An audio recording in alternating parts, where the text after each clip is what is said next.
평소에 아침에서 학생부 종합전형을 준비하면 어떤 부분을 준비해 주시나요? 또 제가 학교 생활에서는 어떤 부분을 신경 써야 하나요? 알려주세요. 자, 이 문제도 제가 답변을 드리도록 하겠습니다.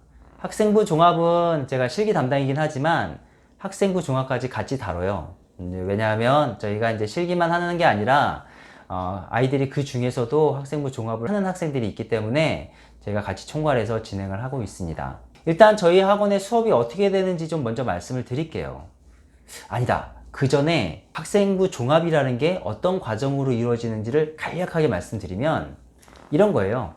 대학교 일부 특정 과에서 우리는 이런 학생들을 뽑고 싶으니 학생은 어떻게 준비를 해왔나요? 하는 거를 질문하는 거예요. 그럼 학생이 대답을 하는 거죠. 무엇으로? 서류로.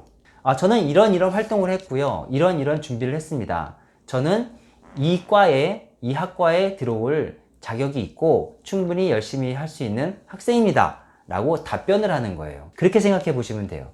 자, 그걸로써 저희가 이제 어떻게 수업하는지 보시면 첫 번째로 이제 보시는 것 같이 저희 학생부 수업은 이렇게 강의식 수업이 이루어지고 있습니다. 그리고 1대1로 이루어져야 되는 부분은 서류 부분이에요.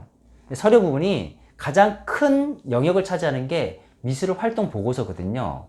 미술활동 보고서는 어떤 거라고 보시면 되냐면 아까 말씀드렸던 학생 어떤 활동들을 했어? 라는 질문에 저는요 이런 활동들을 했습니다 라고 하는 거를 답변하는 서류예요. 여기 나와 있는 이런 부분은 저희 학원에서 어떤 양식을 만든 거고요. 아이들이 이 양식대로 준비를 하고 나서 선생님과 같이 이제 어느 정도 완성된 교본을 만드는 그런 작업이라고 할 수 있겠습니다. 이건 1대1로 이루어져야겠죠. 그 다음에 아이들이 면접을 봐야 돼요. 면접을 보게 됐을 때 많은 부분을 차지하는 게 면접에서 뭐 여러 가지 부분이 있겠지만 미술사 부분을 좀 공부를 해야 돼요.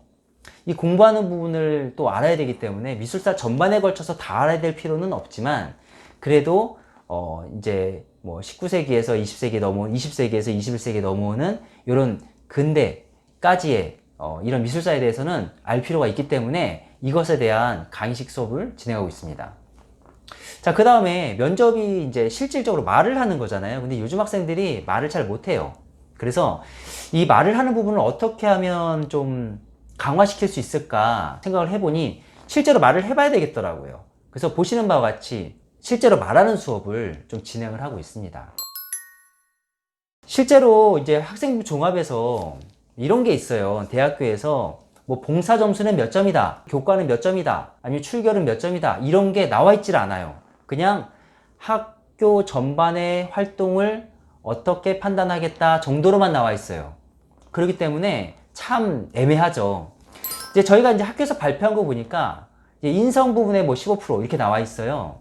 근데 좀 애매하죠. 근데 저희가 이제 인성 부분을 이제 설명할 수 있는 부분은 학생들 간의 교우 활동 또는 동아리 활동 이런 데에서 자기 역할이 학생들과의 갈등적 요소를 어떻게 해소시켰는가 아니면 봉사활동 같은 걸 하면서 어떤 활동들을 했는가 이런 걸 통해서 인성 부분을 알 수가 있겠죠.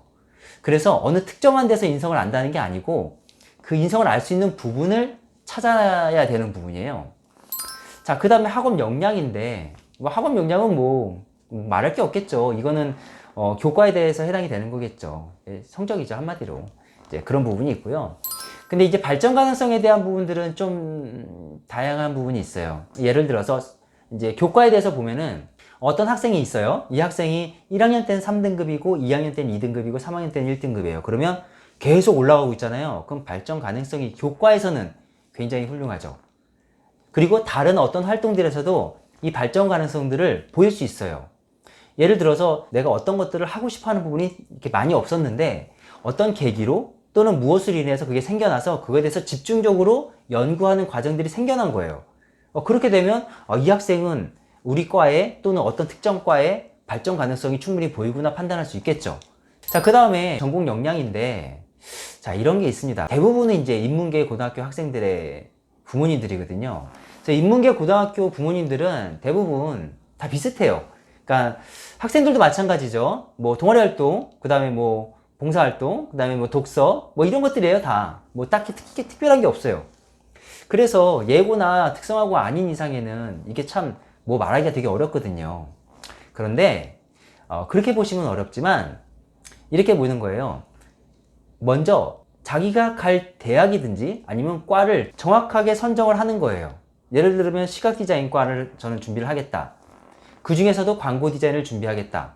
그러면 그것을 기준점으로 해가지고 모든 활동을 그렇게 하는 거예요. 예를 들면 나는 시각 디자인을 갈 건데 광고 디자인을 하겠다 라고 했을 때 어느 날 뭐 물리학 아니면 과학 같은 그런 발표 수업이 있었어요. 그래서 아이들한테 뭐 주기율표나 이런 것들을 이제 발표를 해야 되는 과정인데 뭐 물리에 대해서죠. 저는 물리 잘 모르지만 그런데 그거를 어느 도표나 시각적 이미지로서 만든 거죠. 그래서 아이들한테 쉽게 설명을 했어요. 그러면 과목은 물리 과정이었지만 이 아이가 활동한 거는 이 시각 활동이라는 거죠. 그렇게 활동 내역을 만들어가는 거예요. 그게 학생부에 이제 올라와야겠죠, 물론. 그렇게 되면은 이 학생의 활동이라고 인정을 해줍니다. 1년의 모든 과정이 그러면 돼요. 독서면 독서, 봉사면 봉사. 이게 가장 스탠다드하고요. 그게 아니더라도 다른 책을 봤더라도 미술 관련 없는 책을 봤더라도 그 안에서 내가 시각 디자인에 관련된 광고 디자인에 관련된 어떤 무엇을 찾아냈다면 그것도 좋은 활동이라고 볼 수 있습니다. 그러니까 이렇게 활동 내역을 찾아가는 거예요. 인문계 학교를 다니는 학생들의 미술활동 보고서는 그런 식으로 이루어지는 게 가장 좋더라고요. 이건 저만의 노하우이기도 한데 그렇습니다. 자, 여기까지가 이제 학생부 활동에 대해서 또는 종합전형에 대해서 말씀을 드렸고요.